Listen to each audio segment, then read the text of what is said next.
A moça sabia muito bem a imensidade da fortuna paterna, herdada do devasso e falecido avô, que não conseguira desperdiçá-la em festas e prazeres, muito embora o tentasse.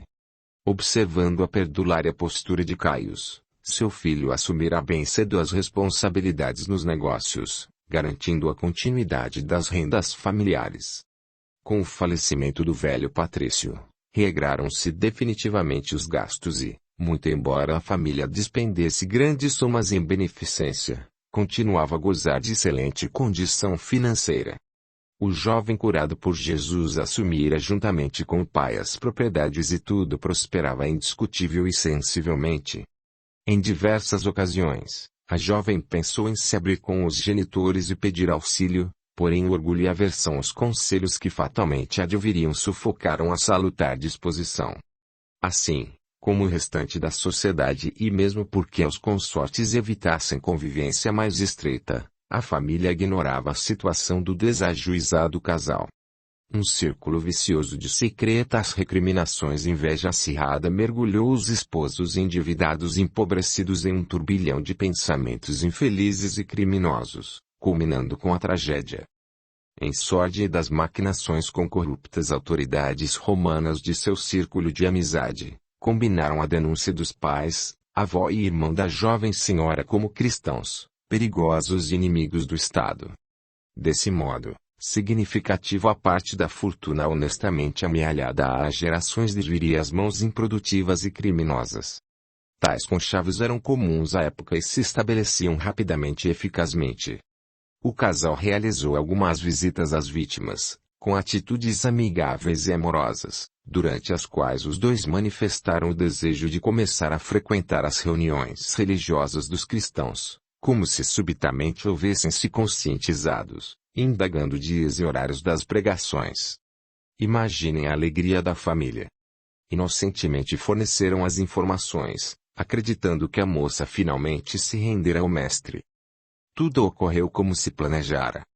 Presos em flagrante, em meio à secreta reunião em uma das catacumbas da cidade, foram atirados a infecto calabouço, sem chances de defesa. Em manhã nublada e triste, enfrentaram as feiras, sucumbindo em meio a gritos e sangue. Uma única alegria os animava.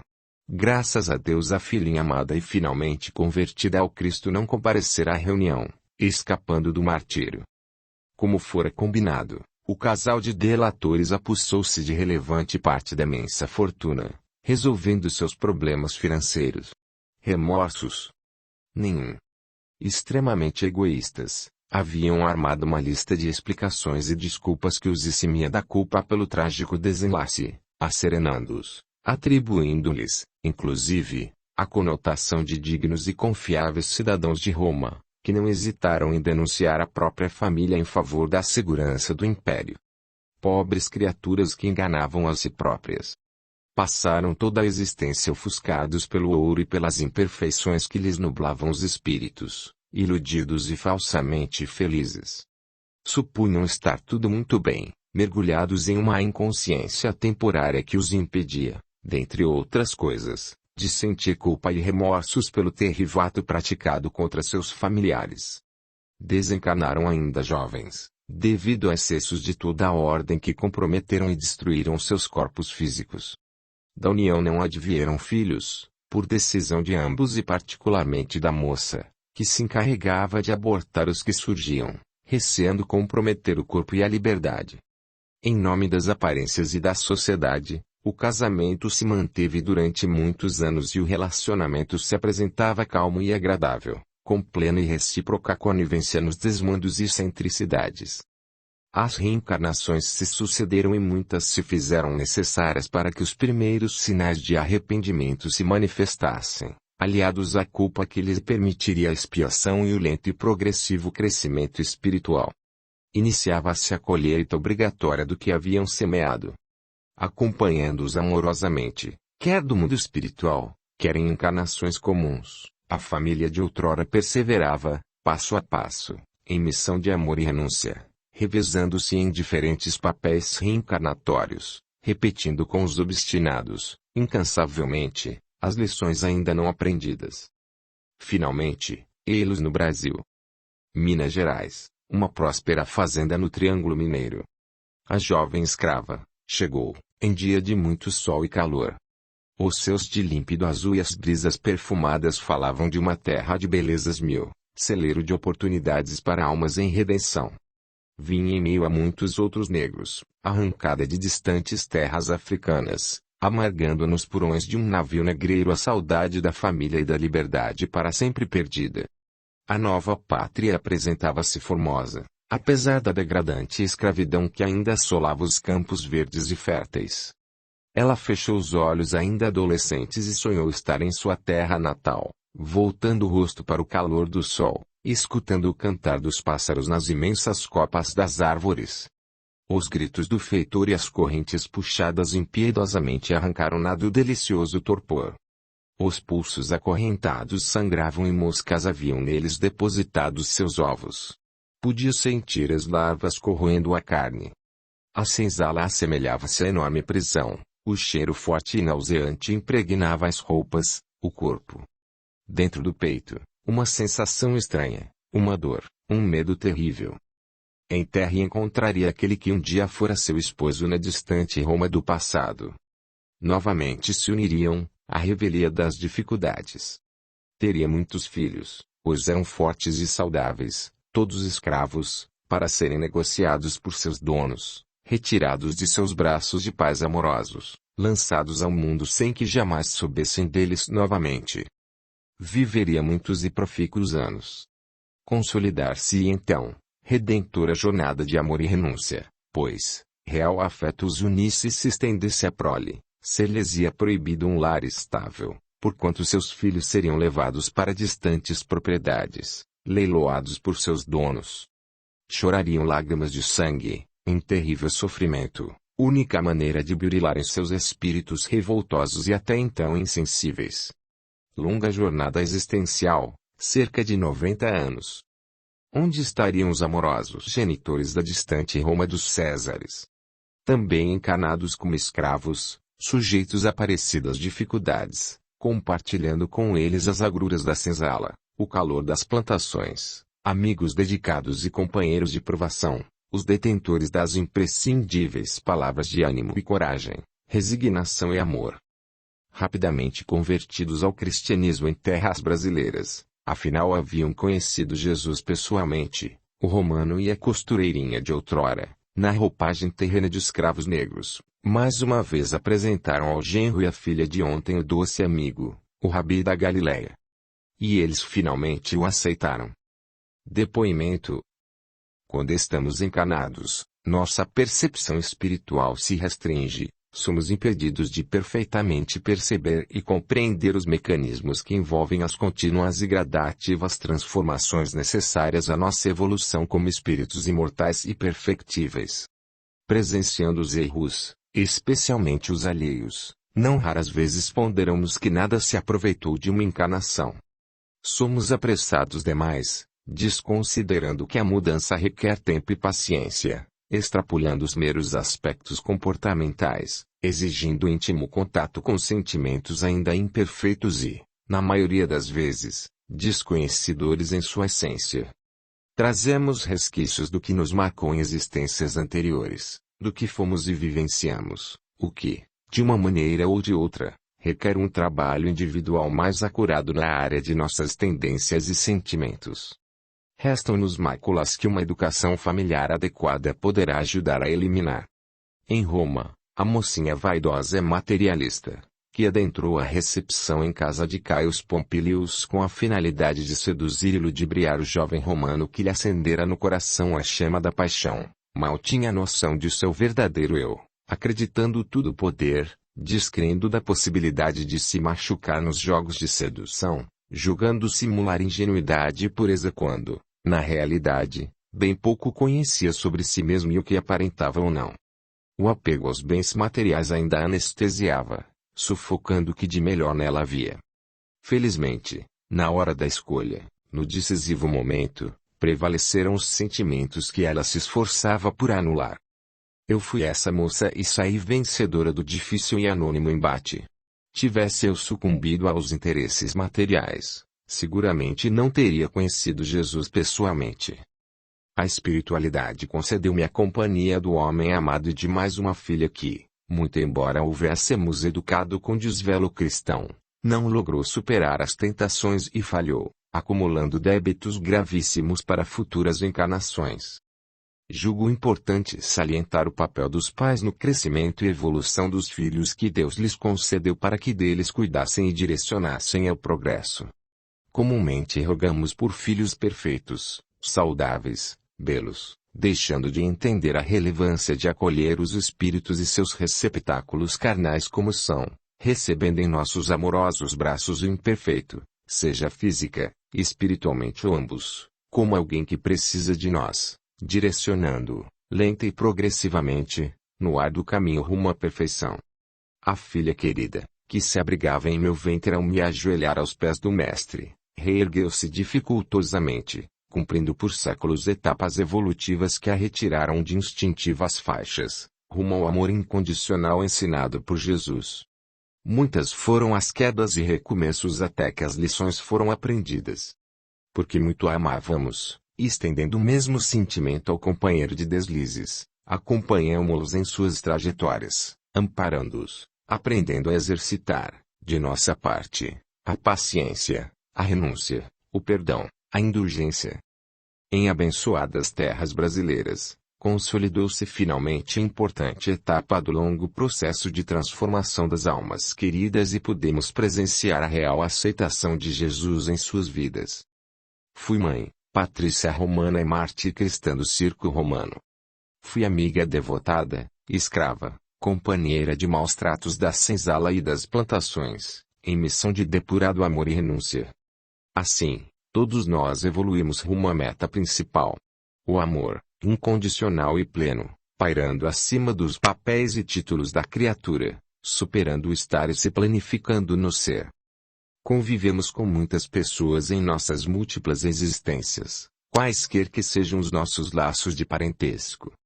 Nossos sentimentos determinarão a qualidade de tais relacionamentos e, muito embora egoisticamente relutemos, caminhamos implacável e lentamente rumo a uma universalidade familiar, a mesma que Jesus pontificou há mais de 2000 anos.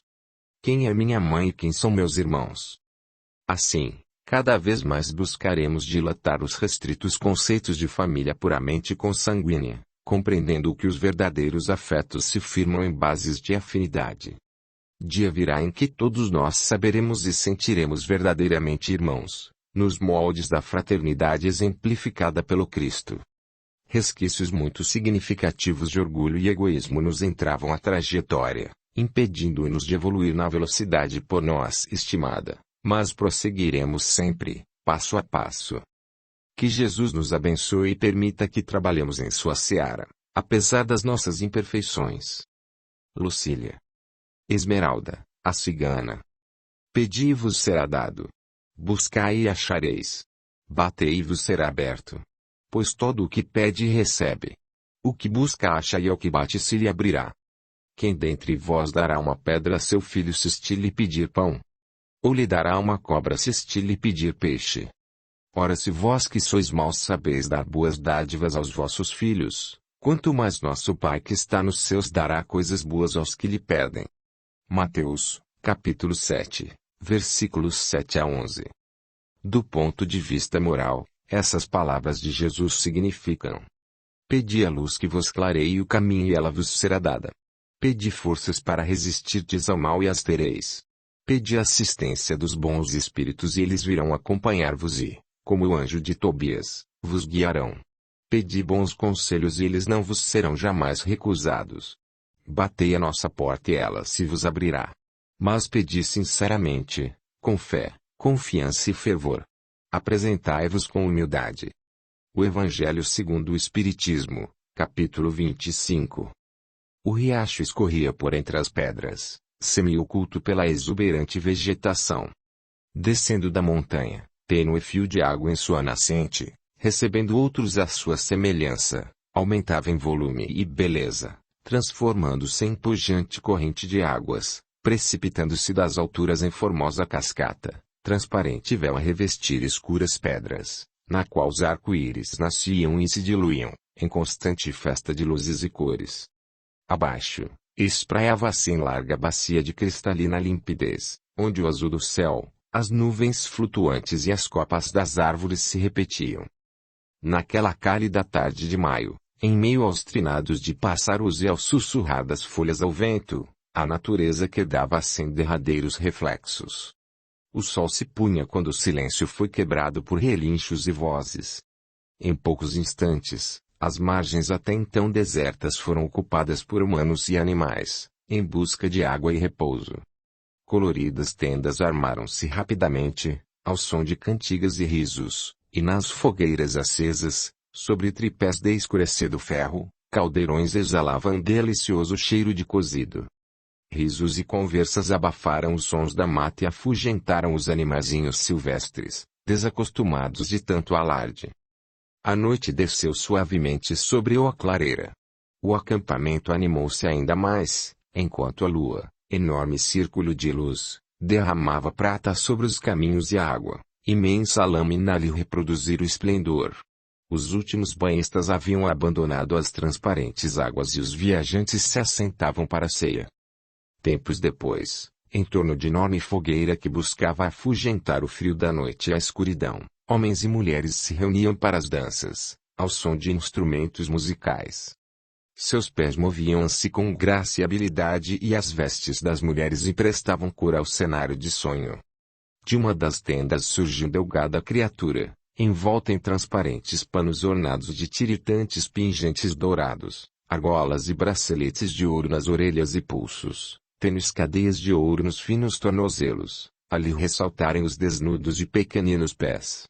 Adentrou a dançante roda, sorriso nos lábios, brilho nos enormes olhos verdes, a longa cabeleira escura lhe tocara a esbelta cintura, os panos escarlates levemente suspensos pelos delicados dedos, em sedutora postura.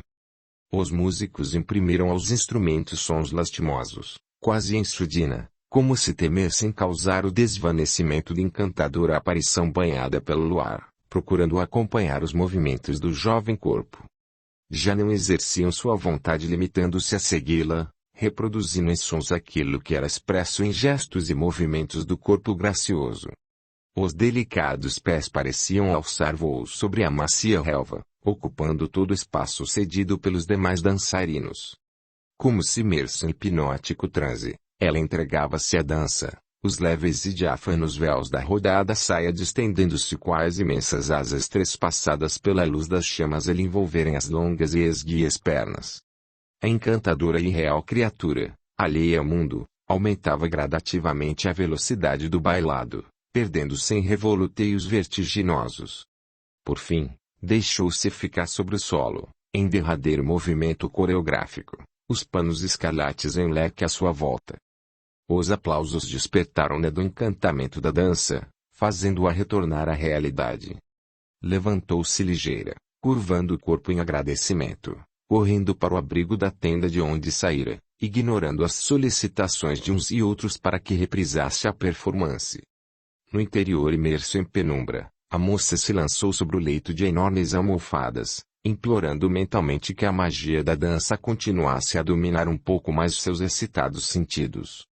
Decepcionada, constatou que o encanto se quebrara e uma sensação de vazio e angustiosa perda apertou-lhe doridamente o peito.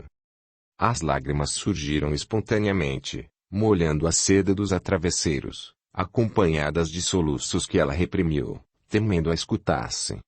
Recordou-se uma vez mais da infância. Era pequenina, 3 ou 4 anos, e estava na casa confortável e rica, ao lado dos pais e irmãos. Onde acontecerá isso? Em que parte do mundo? Que importava, se tudo fora destruído pela fúria devastadora dos exércitos de Roma? Sua memória se recusava a encaixar nos mapas a exata localização e até o nome da terra natal. Para que saber, se ali não mais se encontravam os que amara? Restava tão somente uma dor muito grande. Lembrava-se da mãe, doce e bela mãezinha, de colo quente e mãos macias e ternas. O pai, belo homem de negros e profundos olhos, carregando-a nos braços, chamando-a de princesinha, dizendo-lhe de seu amor, adornando-lhe a altiva cabecinha com improvisadas guirlandas de flores, como se brilhantes esmeraldas fossem. Saudade dolorosa, que jamais a abandonava. Dançando, conseguia aliar-se temporariamente, fugir de um paliativo que se desvanecia mal ensaiava os derradeiros passos. Recordou-se da vivenda ampla, cercada de árvores a derramarem sombra e flores nas varandas. Sempre havia risos, conversas e visitas. Nas tardes quentes, reuniam-se no pomar, sob enormes árvores, acomodados em confortáveis bancos de madeira, ao redor de extensas e rústicas mesas, repletas de iguarias. Os mais velhos colocavam em dia as novidades e os jovens, entretidos em brincadeiras mil, corriam entre o arvoredo.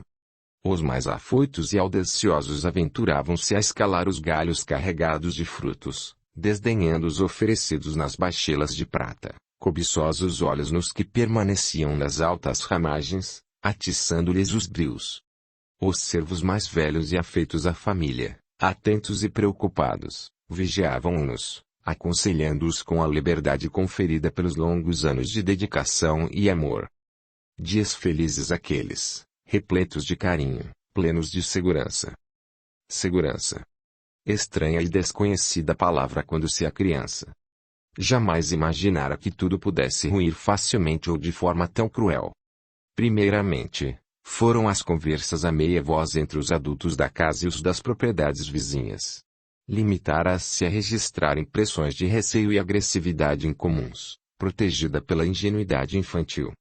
Romanos, essa consistia a palavra mais repetida. Chamavam-nos de conquistadores. Mais tarde, entre os gitanos, entendera melhor o sentido do vocábulo, tomando ciência de que eles estendiam o domínio do império sobre a face da terra, em incontrolável desejo de posse e poder. Marchavam implacavelmente, em tropas treinadas nos jogos de guerra, consideradas indestrutíveis, adentrando as cidades, matando e destruindo, recolhendo despojos, assentando seus dignitários nos postos de maior relevância, sugando as riquezas, minando as energias, subjugando os conquistados. Mas o seu mundinho era tão seguro. As figuras materna e paterna assemelhavam-se a gigantes, portos seguros onde as tempestades abrandavam sua fúria. Diante delas, que significavam os romanos? Confiante, persistira nos brinquedos e folguedos. O cerco à cidade resolvera-se em poucos dias e as tropas invadiram, derrubando vidas e sonhos, com inimaginável e desnecessária crueldade. E ela se perguntava, relembrando os fatos, o porquê de tanto furor e de tanto sangue derramado se os romanos já os haviam dominado. O pai, criatura acostumada à terra e suas lides, generoso e bom, tombara sobre o piso, trespassado por espada manejada com habilidade, na inútil tentativa de defender a família com palavras conciliadoras. Aos gritos, vira seu sangue manchar a alva blusa de longas e fartas mangas, enquanto os homens se apoderavam de sua mãezinha e das irmãs de 10 e 12 anos, carregando-as para um dos luxuosos quartos do andar superior. Escutava-lhes as súplicas, o choro. Longa fila de soldados farentos e acalorados pela luta seguiram-nas e ouviam-se suas vozes e risos. Depois, o silêncio aterrador. A ama, em meio ao desespero geral, empurrara para debaixo de pesado móvel, recomendando que se escondesse e ficasse bem quietinha. Assustada, acompanhara detalhes do saque. Objetos preciosos, joias, tecidos, prata, ouro, tudo que puderam recolher. Na impossibilidade de carregar os móveis, destruíram-nos, partindo as estruturas de madeira e metal, estilhaçando os vidros, rasgando os adamascados. Os servos, selecionados a dedo e considerados de valor, foram amarrados e incorporados aos vencidos que seriam enviados a Roma para a triunfal passeata de chegada dos vitoriosos exércitos. Os demais, a maioria velhos e estimados serviçais, inclusive a amorosa ama, foram sacrificados golpes de espada. As crianças, entre elas seus irmãos, tiveram a mesma sorte, entre riso e chacotas ou em meio à indiferença.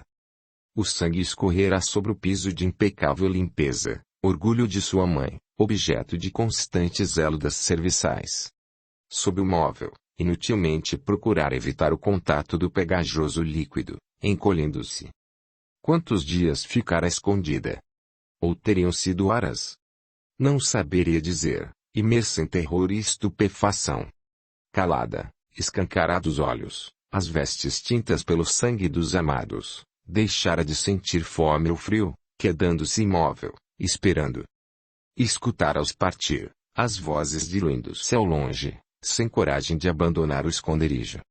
Aventurara-se, enfim, saindo para a luz do dia, afastando-se da casa com seus violados aposentos imersos em sepulcral silêncio, recusando-se a enfrentar a insuportável visão que sua pequenina idade intuía. O sol da manhã, surpreendentemente, era o mesmo dos dias felizes, esquentando-lhe as trêmulas carnes. Pássaros cantavam nos galhos das enormes e conhecidas árvores e a brisa embalava as flores no jardim, poupadas do pisoteio dos animais e dos invasores. Custosamente chegara às estrebarias, o local predileto de seu pai. Vazias, desprovidas dos preciosos cavalos.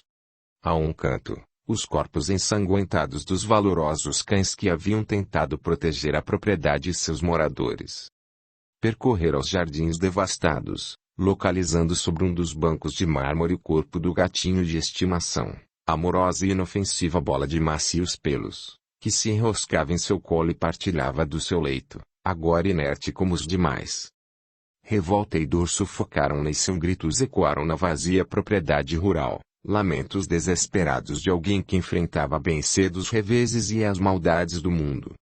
Finalmente, deitara-se sobre a poeira do destruído pátio, encolhendo-se em fetal posição, buscando instintivamente o refúgio do ventre materno.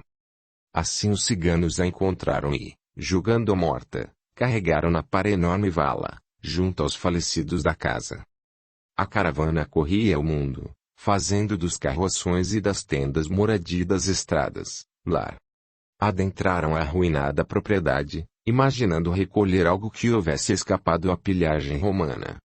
Vã tentativa. Logo reconheceram. Percorreram a casa, horrorizados com a injustificada violência, contemplando apiedados as cenas brutais de morte e crueldade. Sob as árvores do jardim, em local onde a terra se apresentava úmida e fofa, abriram extensa vala onde reuniram os mortos, em singela cerimônia. Aspas de terra, de permeio com as flores recolhidas pelas mulheres, foram recobrindo os corpos, ocultando a triste visão. Repentinamente, ao impacto dos torrões, a meninazinha gemera debilmente, sendo socorrida incontinente pelos surpresos e improvisados coveiros. Está viva. Está viva. Vamos tirá-la daí. Pobrezinha. Julgaram não sobrevivesse. Embora não apresentasse ferimentos, extremas fraqueza e agitação minavam-lhe as forças, empurrando-a para o túmulo. As ciganas banharam-na, libertando-a das ensanguentadas e fétidas vestes, ministrando à enferma as poções de seu povo. A febre a consumira durante muitos dias e, à sua cabeceira, quais anônimos anjos, as ciganas velavam, acrescentando orações ao tratamento, refrescando-lhe o ardente corpinho com banhos e compressas de ervas medicinais. Finalmente, após 7 dias, viram-na abrir os olhos verdes, mergulhando depois em profundo e reparador sono, do qual despertou curada. Acarinhada, recebida como filha pelas famílias, recuperara-se.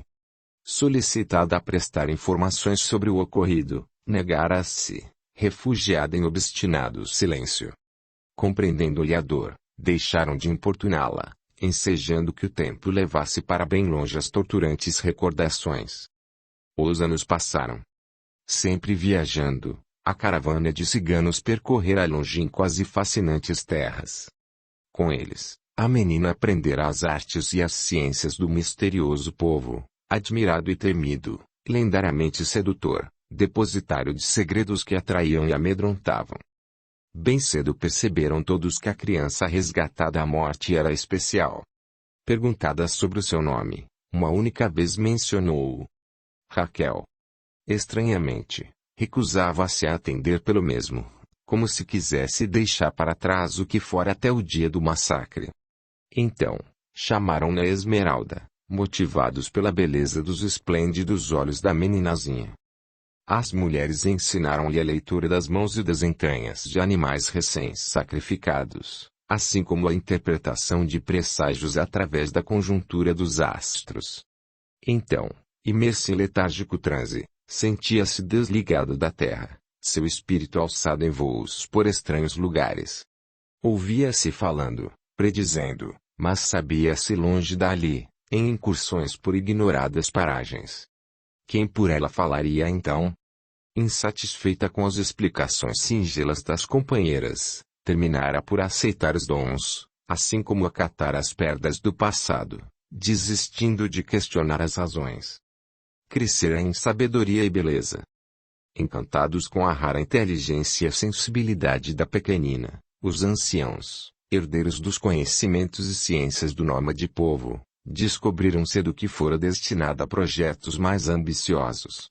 Afastando-se dos folguedos de infância, não raro Esmeralda vinha a assentar-se a seus pés ou em seus joelhos, inquirindo com precoce argúcia. Divertidos com as insólitas pretensões e coragem da meninazinha, resolveram esquecer as restrições costumeiramente impostas ao sexo feminino, passando a ensiná-la com perseverança. A mente lúcida e brilhante descortinara um novo mundo, sorvendo vorazmente os conhecimentos, como se disso dependesse sua sobrevivência. Plantas medicinais, beberagens e tisanas, elixires e poções, massagens, terapias estranhas e eficazes, a tudo se dedicou, aprendendo e discernindo com raro tato. Ademais, o contato com variados povos e suas culturas proporcionara-lhe a oportunidade de vivenciar uma multiplicidade de experiências. Os dons mediúnicos, dilatados e aperfeiçoados pelos anos de estudo e dedicação, facultaram-lhe precisão e extrema sensibilidade, provocando respeito entre aqueles que sabiam apreciar as faculdades com que fora agraciada ao encarnar. Ensinaram-na a dançar desde pequenina, pois criaturinha com tanta graça e beleza certamente fora fadada a isso. A aluna suplantou as mestras. O espírito, como que ansiando libertar-se das constringentes amarras do corpo físico, pairava em sublimes voos de inimaginável beleza aos sons dos instrumentos ciganos, conferindo ao corpo leveza e graciosidade incomuns. Tinha o dom de silenciar as plateias, retirando o melhor de seus corações, empolgando-as e despertando nobres sentimentos e emoções. Surpreendentemente bela, encantava também pelas qualidades morais, que emanavam naturalmente de sua límpida e sábia alma. A caravana seguia sempre viagem, parando a cada localidade que lhe parecesse conveniente, armando as coloridas tendas em aprazíveis locais junto às águas, ou simplesmente aportando os carroções. Dali dirigiam-se às cidades, vendendo artigos diversos, produtos da habilidade dos integrantes da comunidade.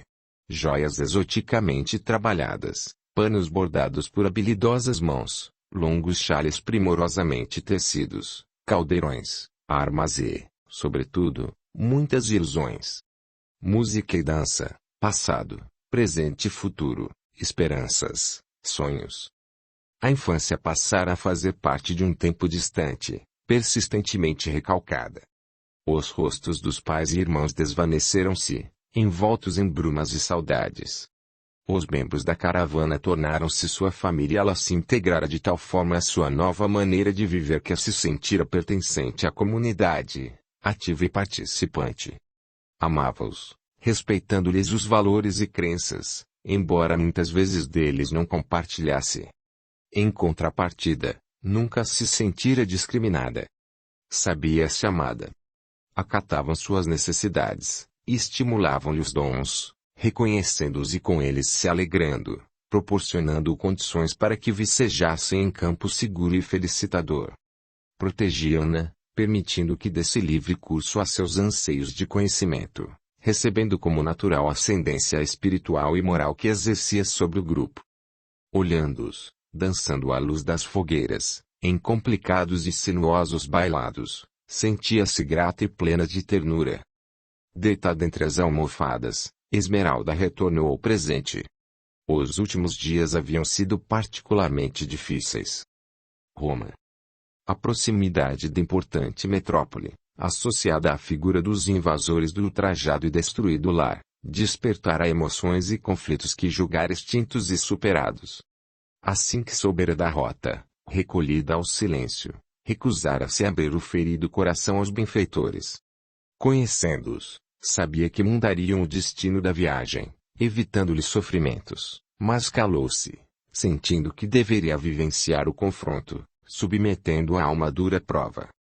Dia a dia se aproximavam da famosa cidade, palco de sonhos e desilusões de muitos. Ouvia-os falando, estabelecendo estratégias de negociação, apressando o trabalho de ourivesaria principalmente. As mulheres, em agitada e expectante atividade, confeccionavam trajes e adornos para as danças e leituras da sorte. A riqueza da cidade das 7 colinas os esperava. Respeitaram-lhe o inusitado mutismo. Observando que não se aprestara a confeccionar vestes e adereços, as outras reuniram-se, fazendo-lhe às vezes. Preciosos de diáfanos panos coloridos compuseram um rico traje, bordado e rebordado. Os homens criaram as joias de delicada beleza. Na véspera da chegada à cidade, aproveitando uma das saídas de esmeralda do carroção, deixaram os presentes sobre o leito, junto com o perfumoso ramo de flores do campo, atadas com fita de cetim. Emocionada, ao voltar do banho no riozinho em meio ao bosque e à beira do caminho, compreendendo-lhes a dedicação e a delicadeza de sentimentos, vestiu o primoroso traje, saindo da tenda, dançando ao luar, como se a todos agradecesse pelo amor incondicional. Jamais estivera tão linda. Naquela noite, o sono foi quase que inconciliável e a manhã recebida com alívio. Cedinho, os integrantes da caravana de ciganos dirigiram-se à cidade famosa, transpondo suas portas. Ali seu coração disparou a visão dos soldados que passavam, envergando trajes que lhe eram conhecidos. Refugiou-se no interior do carroção coberto, sentindo-se desfalecer. Dor e mágoa, revolta e ódio, desejo de vingança talvez. A razão dizia-lhe que tantos anos haviam se passado e aqueles certamente não eram os mesmos homens, embora a similitude de vestuário. A inutilidade de represálias e a insensatez da revanche eram pensamentos constantes em seu interior sensível e bondoso. No entanto, uma parte de si sentia a necessidade de retaliação. Na praça enorme se distribuíram.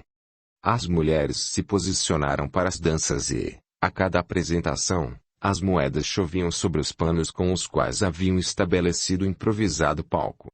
Certamente os romanos não eram avaros de sua riqueza. Sentia-se mal, a cabeça latejando dolorosamente, o coração apertado, mas forçou-se a sair da carroça coberta, enchendo-se de coragem, postando-se no centro do espaço. As dançarinas recuaram, cedendo-lhe prazerosamente a vez, conscientes de que ela estimularia a curiosa plateia a contribuir com generosidade maior, graças a seu talento e beleza. Não a invejavam, antes alegravam-se cientes da justiça divina, que a cada um distribui os dons de acordo com critérios nem sempre compreensíveis aos mortais. Aceitavam-na, honrando-lhe atitudes e pensamentos. Súbito silêncio estabeleceu-se na praça repleta e o círculo de pessoas se fez mais concentrado. Soldados aproximaram-se, juntando-se aos curiosos, interessados na encantadora visão. Liteiras recostaram-se delas, olhares curiosos se alongaram. A moça cerrou os olhos, implorando mentalmente equilíbrio, pois jamais se sentira tão fragilizada, tão exposta. Os delgados braços se elevaram, acompanhando os primeiros passos sinuosos de dança. Os véus se distenderam, impulsionados pelos movimentos e pela branda aragem da manhã. Um suave perfume de flores invadiu os ares, fazendo-a recordar dos jasmins da casa de seus pais. Como doía. O passado voltou com força total e então, em meio ao povo, orgulhoso e forte, ela o enxergou. Em destacada posição, displicentemente apoiado aos punhos de uma espada, ele, o que comandara o ataque, o assassino romano. A seu lado, um jovem, certamente seu filho pela semelhança de traços, que a fitava extasiado, visivelmente seduzido por sua beleza. Controlou-se para não perder a sequência da dança, impondo-se disciplina, embora o peito se inundasse de insuportável dor, qual corrosivo veneno. Providencialmente, os músicos aceleravam os sons e ela imprimiu maior velocidade ao bailado, rezando para que tudo terminasse e pudesse correr para o carroção. Sua mente divagava febril, somente o corpo executando maquinalmente os passos tantas vezes dantes repetidos. Aquele mesmo homem, mais moço então, comandara o assalto à casa paterna, permitindo e até incentivando o estupro da mãe, das irmãs, e a morte de todos, avalizando o saque e a destruição. Impossível esquecer sua fisionomia, pois o enxergara perfeitamente de seu esconderijo. Não havia engano. Rosto impassível e pálido, sorriso fixo, continuou a dançar, ocultando sua mágoa, enquanto os olhos verdes não se desviavam de pai e filho. Nos olhos do homem visualizou surpresa e cobiça. Nos do jovem, encantamento e ternura. Aos últimos acordes, executou com precisão e maestria os derradeiros passos. Graças a Deus tudo terminara. Aplausos entusiásticos e pedidos ecoavam de todos os lados, mas ela os ignorou, mal agradecendo a chuva de moedas, das quais uma, cunhada em ouro, tocou-lhe a fímbria das saias e, em contato com seus pezinhos desnudos, queimou como fogo. O oficial a lançara. Altiva e linda, perdeu-se no interior do carroção, onde os companheiros a encontraram desmaiada, as mãos geladas e os lábios estanques, as faces lívidas, o corpo abalado por vibrações violentas. Assustados, retornaram todos ao acampamento, onde os anciãos a medicaram. Que teria ocorrido?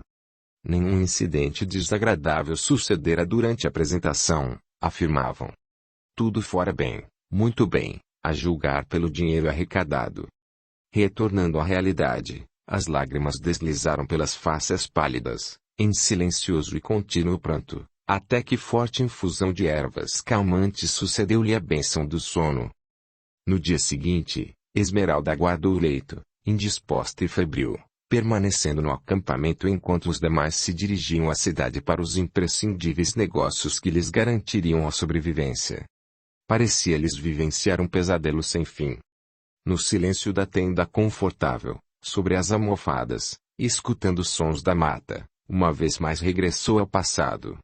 Embora se esforçasse para mudar o rumo dos pensamentos, a mente recusava-se a abandonar as aflitivas ideias de revanche e a figura do soldado não a abandonava, desequilibrando-a. Assassino? Pior, muito pior, pois autorizara o hediondo massacre de inocentes, em desnecessária violência. Lembrava-se dos irmãos. Tão pequeninos. Teriam sido todos mortos. Será que algum não sobrevivera, como ela? A incerteza atormentava a moça. Desarmonizada, submetida ao assédio das sombras, debatia-se, entre lágrimas e gemidos, sentindo-se novamente criança, o sangue a lhe empapar as vestes, impotente perante tanta crueldade gratuita. Semi-inconsciente, sentiu que mãos frescas e suaves tocaram-lhe as faces afogueadas e a escaldante fronte.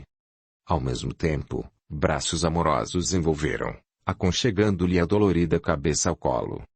Bem-estar infinito substituiu as cruéis emoções. Deixou-se embalar, como se criança fosse novamente, criança no regaço da mãe. A mãezinha idolatrada, tristemente aviltada e morta. Será?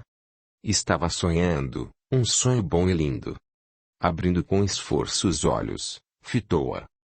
Envolta em safirina claridade, pareceu-lhe um anjo com as feições da mãe.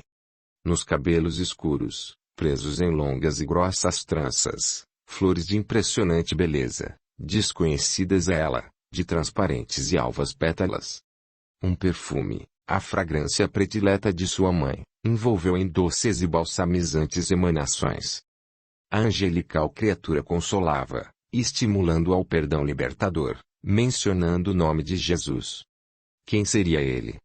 A mente confusa indagava sobre este homem, de quem nunca ouvira falar. De onde o conhecia? Adormeceu, ainda no colo da mãe. Sentiu-se elevada aos ares, como se asas tivesse, e no leito o seu corpo, adormecido e quieto. Longo e flexível filamento prateado a ligava a ele, mas mesmo assim a sensação de liberdade perdurava. De mãos dadas com a mãezinha, deixou-se conduzir confiantemente, percorrendo os espaços com rapidez e segurança. Podia voar. Surpresa, constatou que outros também trilhavam os mesmos caminhos, em extensa e luminosa caravana. O enorme anfiteatro, localizado em meio a magníficos jardins de indescritível beleza, ornados de flores e murmurantes fontes, estava quase que totalmente tomado quando se acomodaram sobre os confortáveis assentos. Perfumes sutis e extremamente agradáveis distendiam-se nos ares e suave melodia tranquilizante completava o cenário de sonho. Recusando-se a abandonar a mão da genitora, aguardou ansiosa o desenrolar dos acontecimentos. Flores e mais flores, todas níveas, adornavam o ambiente, em caprichosos arranjos, enroscando-se nas colunas de mármore que sustentavam a construção. Atreveu-se a esticar os dedos, tocando delicadamente as pétalas. Eram aveludadas ao toque, quase que cálidas. Olhando a mãe, notou serem iguais às que lhe adornavam as madeixas. Incrível! Suspirando feliz, aconchegou-se, deixando-se levar pela beleza do momento, entregue às vibrações de paz e amor do recinto. As palavras faziam-se desnecessárias. Os sentimentos impunham-se relevantes e a comunicação entre ela e a mãe transcendia meros sons, em contínua sintonia, como se as almas se entrelaçassem. A noite se fazia aí, sobre o imenso cenário, semelhante ao luar da terra, porém de superior beleza, suave claridade em azul e prata mergulhava-os em um oceano de delicada luz. Um homem se destacou à frente da assembleia, convidando-os à oração. A energia que dele emanava penetrou em ondas de amor e ela sentiu-se leve, plena. Os termos da prece caíram como bálsamo sobre as feridas do passado e as lágrimas isentas finalmente de revolta, lavaram os ressentimentos, afastando as ideias infelizes de vingança. Como era bom!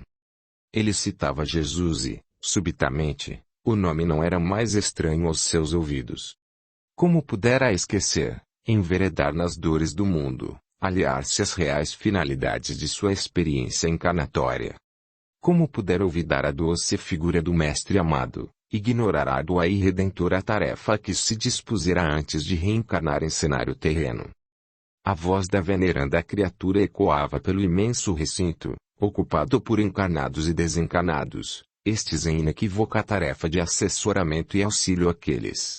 Observando com maior atenção, reconheceu os que se achavam em roupagem carnal pelos longos filamentos prateados, destinados à união aos corpos que se haviam quedado em sono, enquanto os espíritos livres, envolvidos com superiores ideais espirituais, adentravam reuniões expressamente destinadas ao avivamento dos compromissos e à reposição de energias e ânimos.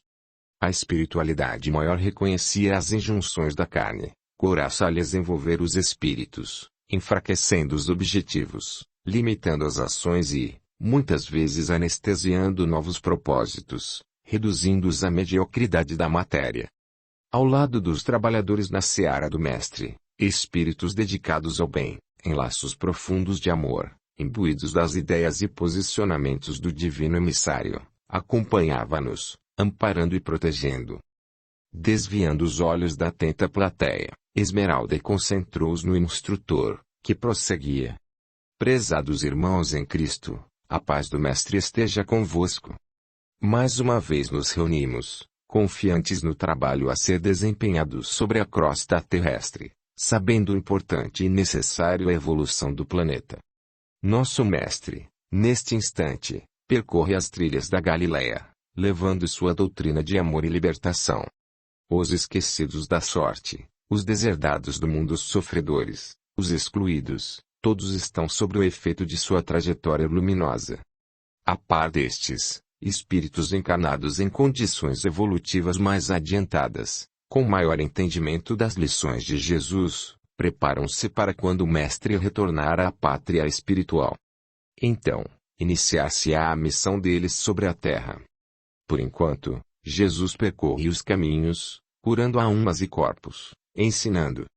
breve ele se oferecerá para o testemunho das verdades que tem pregado e se iniciará a fase de difusão doutrinária da qual se encarregarão muitos, todos emanados na tarefa de pacificação das criaturas encarnadas na terra.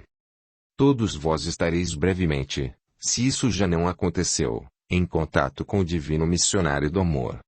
Todos vós recolhestes sobre os ombros, com sublimes imperativos de humildade e renúncia, a árdua tarefa de auxiliarem na propagação dos redentores ensinamentos do Cristo após sua partida. A hora se aproxima, meus irmãos. Sois, certamente, os trabalhadores da derradeira hora, chamados ao exercício da verdadeira caridade, aquela que ilumina e liberta o ser. Carregareis, por toda a existência, a aldeia que possibilitará que a luz se espalhe por remotos lugares, subtraindo as trevas. Muitos estáis ainda alheios aos reais compromissos assumidos, persistindo nas lutas opressoras do envoltório carnal. A hora se aproxima, repetimos.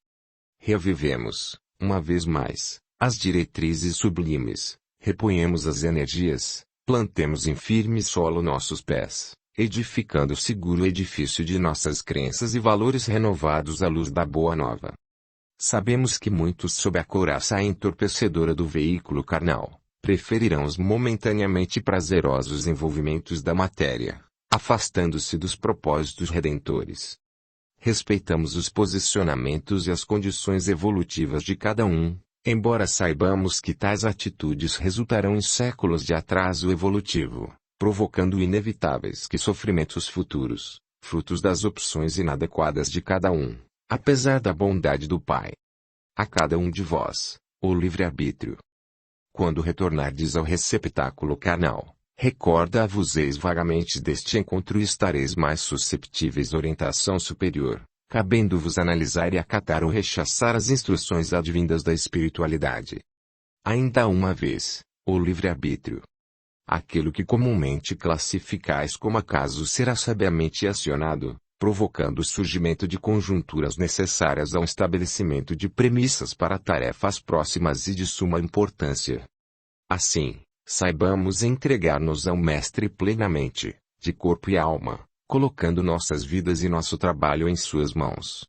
Agora, unamo-nos em prece, reconfortando nossos corações, iluminando nossas mentes, cientes de que jamais estaremos desamparados, principalmente nos momentos de sofrimento, cientes das indescritíveis alegrias do dever cumprido. Angelical coro de vozes encerrou a reunião. Extasiada, Esmeralda elevou os olhos para o firmamento repleto de estrelas. Suave chuva de pétalas de flores alvas e perfumadas descia sobre a comovida plateia. Delicadamente, a cigana recolheu nas palmas das mãos uma delas, levando-a aos lábios, sentindo-lhe o perfume suave. Sentiu-se puxada, como se algo a obrigasse a retornar ao corpo adormecido. A visão da mãe se diluiu, persistindo o bem-estar e a emoção. Amanhecera. Sobre o leito, pensativa e calma, esforçou-se em adentrar os mistérios da memória, repensando os fatos do dia anterior. Recordava-se imperfeitamente da mãe do toque terno de suas mãos. Um lugar de celsa beleza e flores, pétalas de flores, perfumosas e cálidas, caindo dos céus quais níveis flocos desprendidos de luminosas estrelas. Abriu lentamente a mão, como se procurasse algo.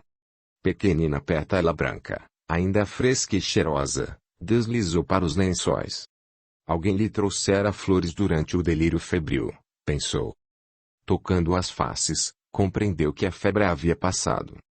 Bem disposta, esgueirou-se pelo acampamento silencioso, pois todos ainda dormiam, dirigindo-se à queda d'águas para o banho, volvendo ao leito antes de os companheiros despertarem.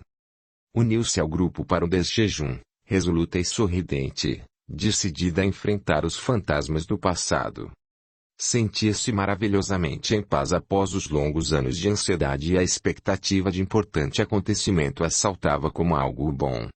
O medo se fora, cedendo lugar à esperança, ao desejo de viver cada momento e ser feliz. Roma acolheu-os com seus esplendores e misérias.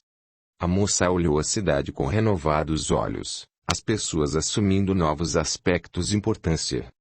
Reuniram-se uma vez mais na bela praça e as mulheres passaram a oferecer seus dons, convidando os cidadãos à leitura das mãos e às revelações do presente, passado e futuro.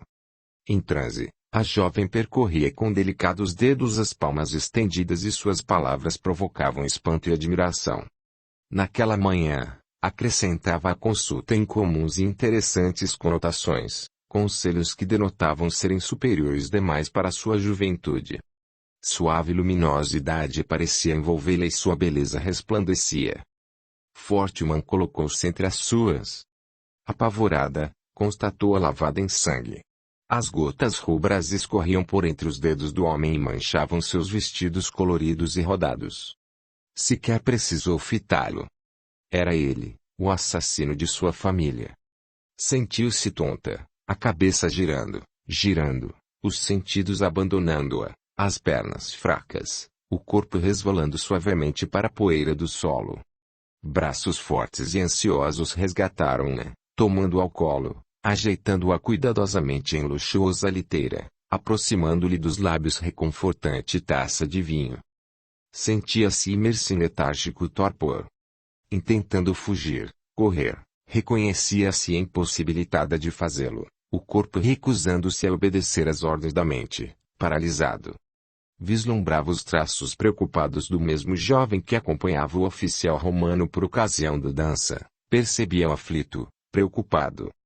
Docemente imergiu em profunda e confortadora calma, sentindo-se subitamente segura, protegida pela figura materna que a sorridente lhe recomendava entregar-se aos desígnios do pai e confiar. Agora os ciganos cercavam a liteira, procurando retirá-la das luxuosas almofadas, surpreendidos com o novo desmaio. Há pouco estava tão bem. Com muito tato e bom senso, o jovem romano acalmou-os, convencendo-os da urgência de cuidados profissionais, oferecendo os préstimos do médico da família. Notando a desconfiança nos olhos que o analisavam, sugeriu a presença de algumas das senhoras junto da desmaiada jovem, assegurando assim suas boas intenções, providenciando, com um simples gesto em direção a um servo postado à sua retaguarda, o transporte para as mesmas. Na luxuosa vivenda, acomodada entre linhos e rendas, já consciente, imensa prostração apoderou-se de Esmeralda. O médico, providencial e espiritualmente assessorado, diagnosticou profundo abalo emocional, receitando repouso e sedativos, principalmente à base de plantas, acolhendo com prazer as indicações de velha cigana que se fizera uma das acompanhantes da linda doente. Guardou o leito durante dias, mergulhada em profundo e benéfico sono. A febre ainda estava presente, requisitando cuidados, mas se descartaram as hipóteses de infecções. Nas palavras do bondoso doutor, nada que o tempo não curasse. Temeroso de qualquer contágio, o romano sugeriu ao filho que a mandassem de volta ao acampamento, encontrando férrea e decisiva recusa, o moço insistindo em dela cuidar pessoalmente, alheio às recriminações e conselhos do aflito pai, desesperado, a seu ver, com tamanha insensatez e teimosia. 7 dias depois, estava totalmente recuperada, embora ainda debilitada. Sustentada pelos vigorosos braços do jovem romano, percorria os jardins, acomodando-se nos alvos bancos de mármore ou debaixo de perfumados caramanchões em flor.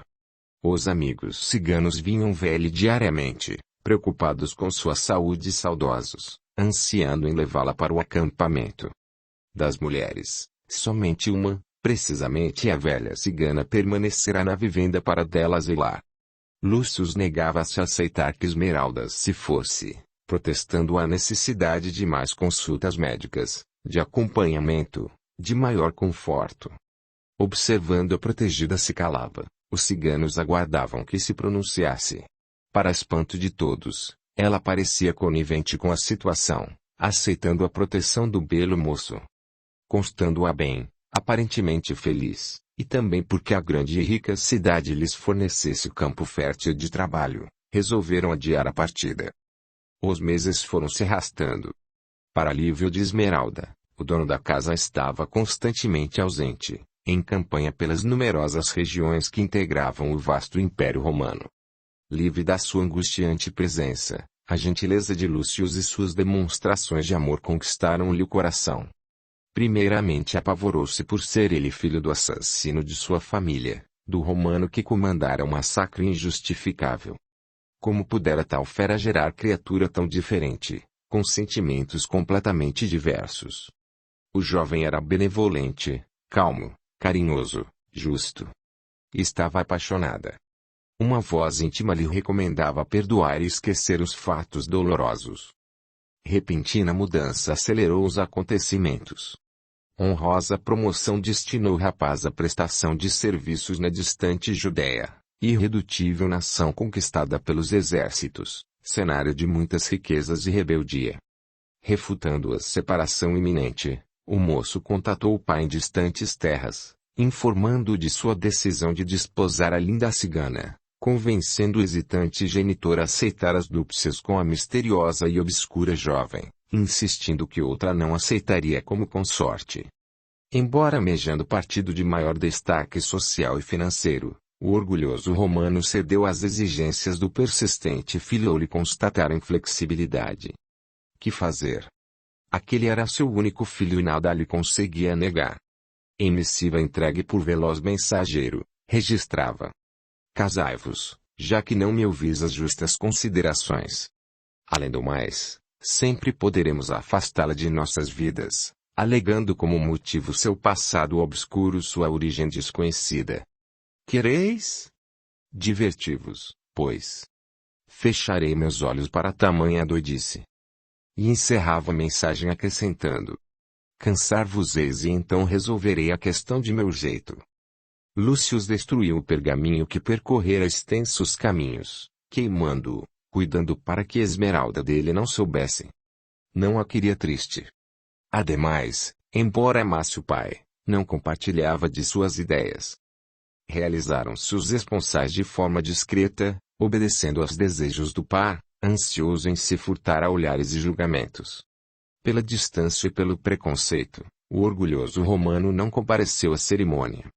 Alegrava-se em estar bem longe, uma vez que temia comentários, zeloso do bom nome de família agora compartilhado por uma cigana. A meia voz, pressagiava: esposas morrem facilmente se preciso. Quanto a Esmeralda, guardava cuidadosamente o angustioso segredo, temendo fazer sofrer o esposo amado. Despediu-se daqueles que a haviam criado como filha, assegurando que jamais os esqueceria. Na hora em que abraçou o ancião mais antigo, o maior responsável por sua formação desde que a haviam recolhido da vala mortuária, os olhos do velho cigano se turvaram momentaneamente e de seus lábios saíram palavras proféticas. Tornarás por teus pés e tua vontade, minha querida. Uma vontade maior, aquela que emana do Criador, guiará a tua volta. A moça estremeceu, pois tencionava permanecer ao lado do homem amado para sempre, ter filhos, envelhecer junto a eles e aos netos, talvez aos bisnetos. Amar e ser amada. Surpresa, afastou-se, entre abraços e acenos de mão. Encantou-se com a agreste beleza da região onde passariam a viver.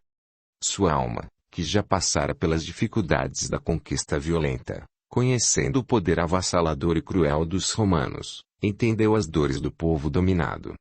Ninguém lhe conhecia a história triste, somente os ciganos e ainda assim parcialmente. Que saudade deles!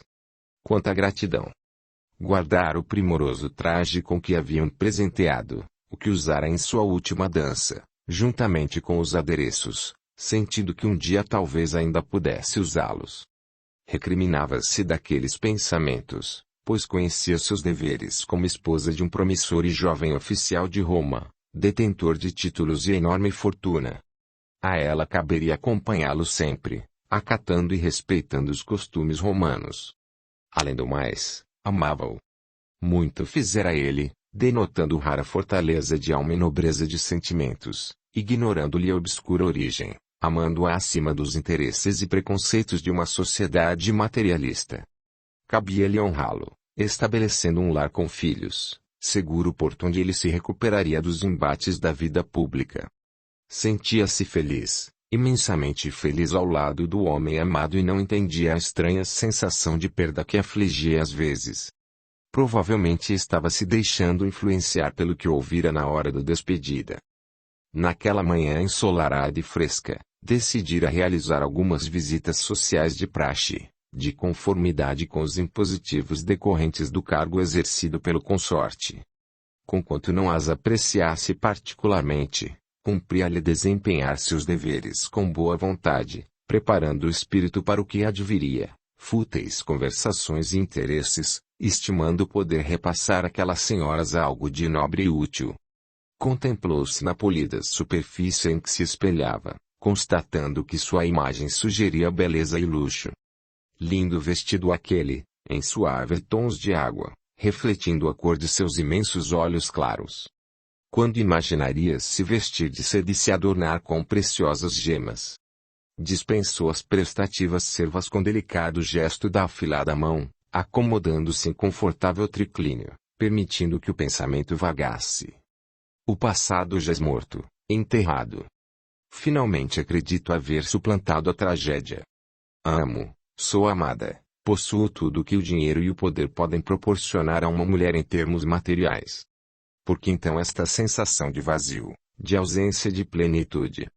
De onde vem esta saudade estranha que me assalta o coração, que chega suavemente, sem que eu saiba de quem ou do que sinto falta? A escrava interrompeu-lhe a reflexão, avisando: Senhora, prepararam a liteira, como solicitastes. Estão aguardando vossas ordens. Entre sedas e almofadas, Esmeralda novamente se alheou somente atentando para o exterior quando os hercúleos escravos pararam definitivamente. Colocando a cabeça para fora, surpreendeu-se com o ajuntamento de pessoas coarando a praia e se espalhando por entre os casebres de pescadores. Impossibilitada de se infiltrar na massa humana, ordenou a um dos servos que averiguasse o motivo da concentração popular. Rapidamente a resposta chegou. Um profeta, senhora, um rabi. Dizem que realiza milagres em nome do Deus único dos hebreus. Nós mesmos conhecemos alguns que foram por ele beneficiados, tendo curado os corpos de doenças desconhecidas de nossos médicos. Expulsa os demônios, faz mudos falarem, reanima os mortos. O lado místico do povo cigano agitou o sangue da bela Esmeralda. Ela mesma não dispunha de dons. É bem verdade que se achavam esquecidos, abandonados, sufocados. Como esposa de um rico e importante romano, estava impossibilitada de ler a sorte, decifrar os sinais da natureza, profetizar. Descendo da liteira, forçou a passagem, vendo que lhe abriam caminho, provavelmente impressionados com sua beleza e os trajes de patrícia romana. O homem estava sentado em um dos barcos ancorados à beira-mar, silencioso, calmo, observando a multidão. Os pedidos e súplicas enchiam os ares. Qual seria seu nome? Jesus, chamavam-no Jesus. Subitamente alerta, o inconsciente acusou o registro do nome em circunstâncias anteriores. A lembrança da mãe veio-lhe à mente, associada à menção do pregador. Circunvagou os olhos, condoída, observando as pessoas, constatando-lhes as mazelas. Quem seria aquele homem que se propunha a aliviar tantos oprimidos? Como teria ele coragem de se oferecer para tão difícil empreita?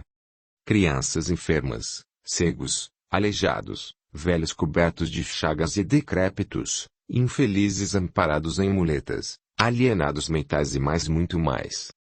Um halo de luz envolvia a criatura e Esmeralda mergulhou em sua figura serena e bela, atenta a cada detalhe, fascinada com seus olhos, seus cabelos sedosos da cor da amêndoa. Indescritível nobreza acentuava-lhe a formosura e ela se perguntava quais motivos teria ele para desempenhar tal tarefa. Até então somente vislumbrara interesses escusos e cupidez naqueles que se propunham a auxiliar os menos favorecidos, sempre deles tirando alguma coisa, explorando-lhes a ingenuidade. Estranhamente, o profeta não parecia aquele tipo de pessoa.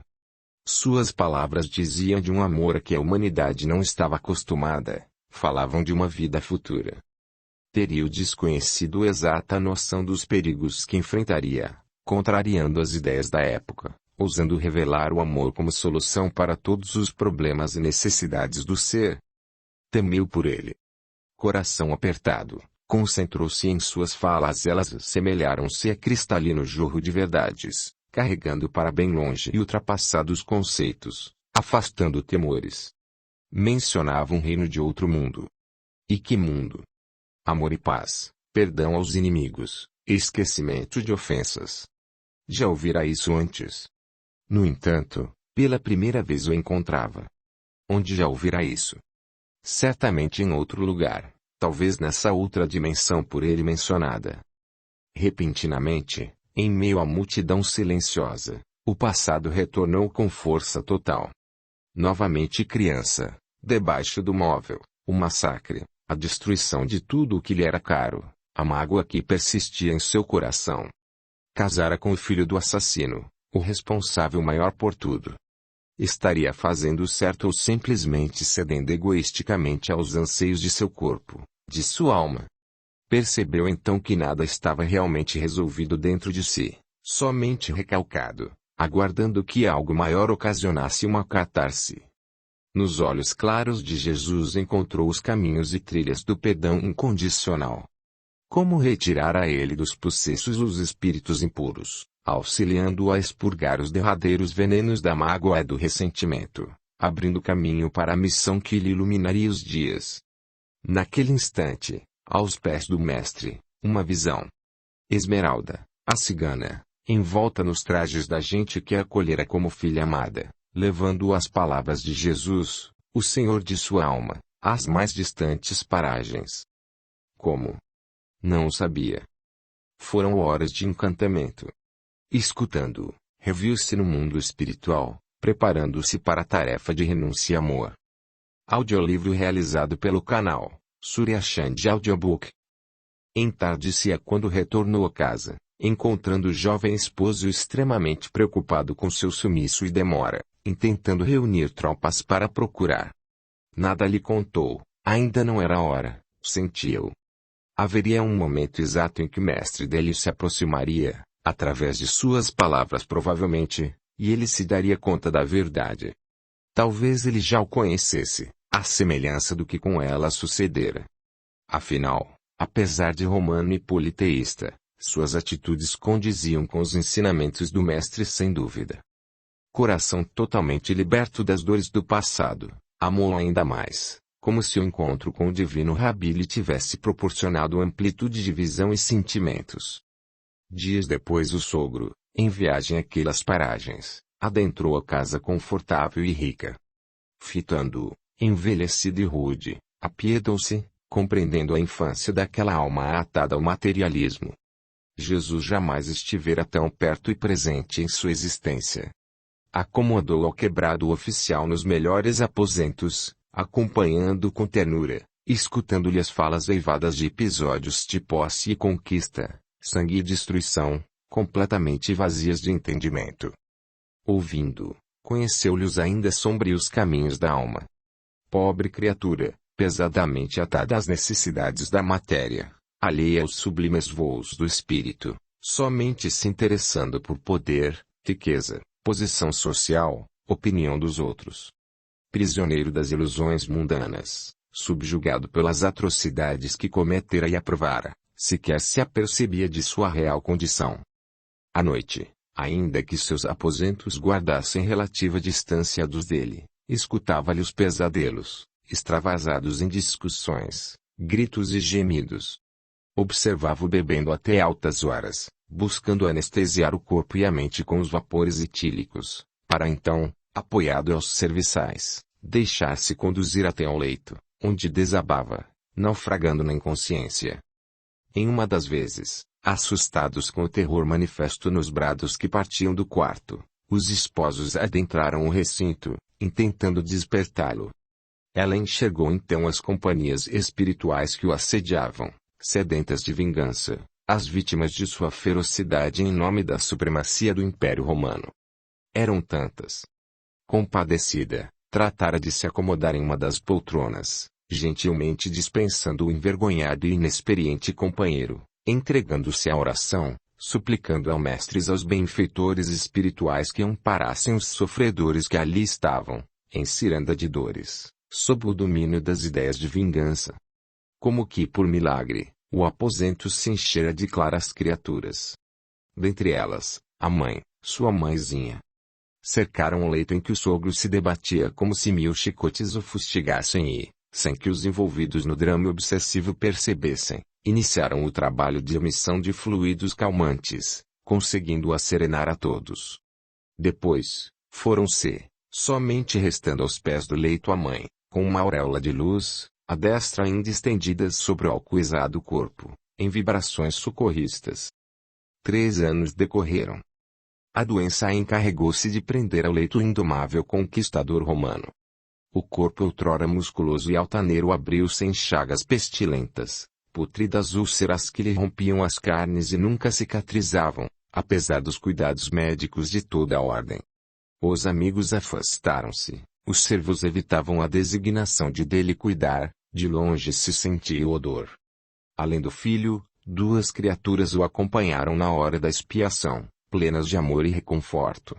Na terra, a esposa de Lúcius, meiga criatura que um dia calara o segredo de infância, agora totalmente esquecida das ofensas, reconciliada com algoz, tendo como pai muito querido. No mundo espiritual, a doce figura da mãe de Esmeralda, espírito de elevadas conquistas, anjo de perdão e amor a prestar voluntário e inestimável amparo ao bom cumprimento das etapas de redentor sofrimento. Sobre a cama, em dores atroces, humilhado com o abandono e a rejeição, concordou finalmente que lhe falassem de algo maior, transcendendo a materialidade de dada existência, bens que o ser juntava graças a conquistas muito mais difíceis do que as empreendidas de espada em punho, pois combatidas contra um inimigo muito mais forte e persistente. As próprias imperfeições espirituais. Suave e persistente, Esmeralda começou a apresentá-lo a Jesus, repassando-lhe sublimes e libertadoras lições. De início descrente e receoso, paulatinamente foi se deixando envolver pela consoladora presença do Mestre, terminando por albergá-lo no coração. A moça não mais lhe via unicamente em função da terra. Espírito voltado para a verdade, alçava-se em voos aprimorantes, recolhendo de iluminadas fontes os conhecimentos sobre a doutrina do Mestre. Sua alma preparava-se para a missão a que se dispusera antes da reencarnação. Ao desencarnar o sogro, gratamente constatou que a criatura que partia era muito diferente daquela cuja lembrança aterrorizara nos dias de infância. Aceitara a presença do Cristo em sua existência, arrependendo-se sinceramente dos feitos cruéis, resgatando através do sofrimento resignado de muitos anos grande parte de seus débitos, contribuindo positivamente para o esclarecimento e iluminação dos obsessores, tão infelizes quanto ele, ou talvez mais. Pensamentos, palavras e ações transformados e dignificados ocasionaram a mudança nos relacionamentos, permitindo que criaturas envolvidas em laços de ódio e culpa se reconciliassem, possibilitando o perdão e o esquecimento de ofensas ou, pelo menos, o abandono de represálias e o repensar de conceitos e crenças. 6 meses depois da desencarnação do genitor, abandonava o cenário terrestre o espírito daquele que fora o esposo amado da bela Esmeralda, vitimado por súbita e desconhecida enfermidade. Ela o pranteou sentidamente, embora, bem no fundo de seu coraçãozinho, soubesse que o esposo findara sua tarefa naquela existência e que nada mais justificava sua presença entre os encarnados. Pelos doces caminhos do amor entre um homem e uma mulher ele se tornara o abençoado elo de ligação entre a meninazinha traumatizada e seu algoz, viabilizando o bem-sucedido processo que culminaria com a modificação de uma alma profundamente devedora e a consagração de outra ao amor incondicional. Gratidão, amor e saudade se entrelaçavam e a bela Esmeralda rendeu ao valoroso espírito que se libertava do corpo carnal as homenagens que a sociedade prescrevia e as que seu coração amoroso impunha. Após as cerimônias fúnebres, na casa enorme e silenciosa, ela se dirigiu ao baú prestimosamente guardado, retirando os trajes coloridos. Usara-os na primeira vez em que vira o amado. Com aquelas vestes localizaram a figura odiosa em meio a gentes e vislumbrara a ternura nos olhos de Lúcius. Depois os braços do amado a haviam levantado e ela ainda podia senti-los, fortes e protetores, ali envolver delgado corpo, resgatando-a do solo da praça. Então, seu espírito ainda se agitava nos estertores da mágoa e do desejo de vingança e as coisas do mundo a atingiam, minando-lhe o precário equilíbrio. A figura do mestre veio-lhe à mente e ela rememorou a serenidade com que ele palmilhava os caminhos, em contato com o mundo, interagindo com as pessoas, doando-se, compartilhando, sem jamais se deixar constranger ou contaminar. Quanta mudança, meu Deus! Jesus, o doce Rabi, fora crucificado, o sogro se modificara, deixando saudade em seu coração. Lucius, o seu Lucius, também se fora. Acariciou o tecido, percebendo que a hora chegara. Vestiu os belos trajes, olhando-se na superfície polida, reconhecendo-se a mesma de outrora, a cigana Esmeralda. Continuava formosa, como se o tempo para ela houvesse parado. Nenhuma ruga, nenhuma mancha na pele perfeita, o corpo delgado, a aparência viçosa, os olhos verdes e brilhantes na face pálida, os cabelos presos em elaborado penteado. Soltou as longas e negras madeixas, balançando energicamente a cabeça delicada, e eles se espalharam pelas costas, em anéis sedosos. Ensaiou alguns passos de dança. A mesma Esmeralda. No entanto, sabia-se diferente por dentro, apta para a árdua missão de toda uma existência. Sentou-se, deixando que seu espírito se elevasse em silenciosa prece de agradecimento. Pelos companheiros que a haviam resgatado da casa devastada, criando-a com carinho e responsabilidade. Pelo esposo amado que lhe proporcionara amparo e ternura. Pelo sogro que lhe servira de instrumento de aprendizagem e evolução, pois com ele exercitara a maior das conquistas, o perdão. Pelos benfeitores espirituais. Pelo mestre amado que lhe ensinara o caminho e a verdade da vida. Rapidamente, desfez-se do imenso patrimônio, deixando a quase totalidade aos necessitados, reservando-se somente o necessário para as despesas de viagem. Parentes, não os tinha. De nada precisaria a não ser do Cristo e sabia que a divulgação de sua doutrina prescindia de bens materiais, exigindo somente o maior dos bens espirituais. O amor. Sabia onde os ciganos estavam, pois com eles mantinha contato em sonhos. Corria o mês de maio mais uma vez. Entardecia e o céu se abria em cores. Por um daqueles acasos providenciais, novamente a caravana cigana estava acampada no mesmo local do início de nossa narrativa. De um ponto mais alto, avistava-se Roma. Os risos e o cheiro bom de ensopado enchiam os ares. As primeiras estrelas brilhavam timidamente quando a jovem adentrou o acampamento. As labaredas da fogueira iluminavam os bailarinos e Esmeralda se incorporou à roda dançante, como se nunca houvesse abandonado. Os últimos anos resumiam-se em preparo para a divulgação da Boa Nova. A caravana cigana continuou a viajar, a muitas terras levando o sedutor encanto e a magia do nômade povo. Aquela, em especial, contava com a presença belíssima de uma mulher de verdes olhos e longos cabelos negros, de suaves mãos, cujo contato aliviava as dores do corpo e da alma, e de suave e sábia voz. De forma doce e enérgica, paciente e perseverante, espalhava a boa nova, levando Jesus às almas que por ele ansiavam, aos que se debatiam nos abismos da desesperança e da descrença de uma destinação maior para o ser humano. Viajando, Esmeralda levou as palavras do mestre a lugares distantes, amparando e consolando. Candeia na noite escura, assim ele o dissera. Depoimento. Em meio aos sofrimentos atrozes, aqueles que dilaceram a alma e ao quebram o corpo, comumente nos julgamos sós, abandonados pelo Criador, ínfimos perante a grandiosidade das tempestades que açoitam nosso coração. Séculos se passaram. Todavia aquela encarnação persiste particularmente em minha memória, provavelmente porque ela delimitou o antes e o depois. Os trágicos acontecimentos quando criança haviam influenciado o surgimento de uma pessoa adulta temerosa de encarar seus problemas, sempre preocupada em ocultá-los dos outros e principalmente de si mesma. Por conjuntura daquilo que costumais chamar de destino, reencontram-se os personagens do massacre de anos atrás. Estávamos frente a frente. Com o apoio da espiritualidade e da doutrina do Nazareno, conseguimos suplantar o passado e trabalhar nossos sentimentos, culminando com a trajetória daquela quem aqui conheceis como Esmeralda, a cigana, pelos caminhos, levando a distantes regiões a doutrina do Mestre. Felizes dias aqueles.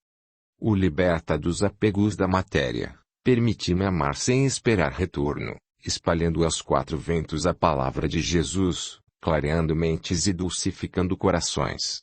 Ainda posso sentir o balanceio do carroção, o sol em meu rosto, a movimentação do acampamento, o carinho nas vozes, o respeito, a solidariedade dos companheiros de andanças. Havia um vestido, de amplas saias transparentes em escarlate tecido, sedoso ao contato. O meu predileto. E argolas imensas de ouro nas orelhas. E o som dos violinos ciganos. Nas minhas mãos, as das pessoas. Quão variados são os caminhos das criaturas em busca de Deus e de si mesmas. Persiste o doce encantamento de outrora, as palavras fluindo, e, junto com o aconselhamento corriqueiro, envolvendo o dia a dia e seus problemas, os ensinamentos do Mestre amado. Perdoa, para que a paz habite em teu coração. Não faças a outro o que não quererias para ti. A vida te parece solitária e triste. Olha à tua volta e verás quantos choram, ansiando por teu amor, por tua presença. Ama sem nada esperar, vá de encontro à humanidade com as mãos plenas de esperança e fé. Queres saber o que a vida te reserva? Quais amores trilharão as estradas de teu coração? Primeiramente, necessário se faz permitas que as pessoas se acheguem de ti. Porque julgas teu irmão. Não sabes que somos todos imperfeitos, sujeitos a erros e merecedores de oportunidades de recomeçar? Não nos compete condenar. Impossível olvidar. As lições mais difíceis se transformam em alavancas de crescimento pessoal quando concordamos em utilizá-las para impulsionar mudanças. Os acontecimentos em nossa existência são resultado dos plantio atuais e pretéritos, muito embora costumemos atribuir aos outros a culpa de nossos sofrimentos, demonstrando nossa imaturidade espiritual e persistindo em nosso alheamento da verdade. Somos os únicos arquitetos de nossa vida.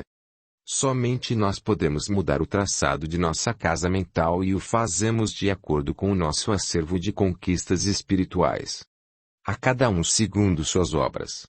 Assim, vivermos atados a experiências tristes constitui a pior maneira de nos aprisionarmos em inércia evolutiva.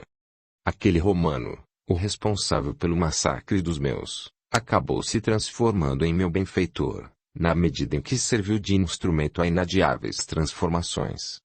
Jamais estamos sós. Contudo, necessário buscar o auxílio através de nossa sintonia mental com a espiritualidade maior. Temos que perseguir o bem. Por outro lado, não podemos nos julgar os únicos com direito à felicidade, mesmo porque ela constitui edificação própria inerente ao conhecimento, ao progresso de cada um.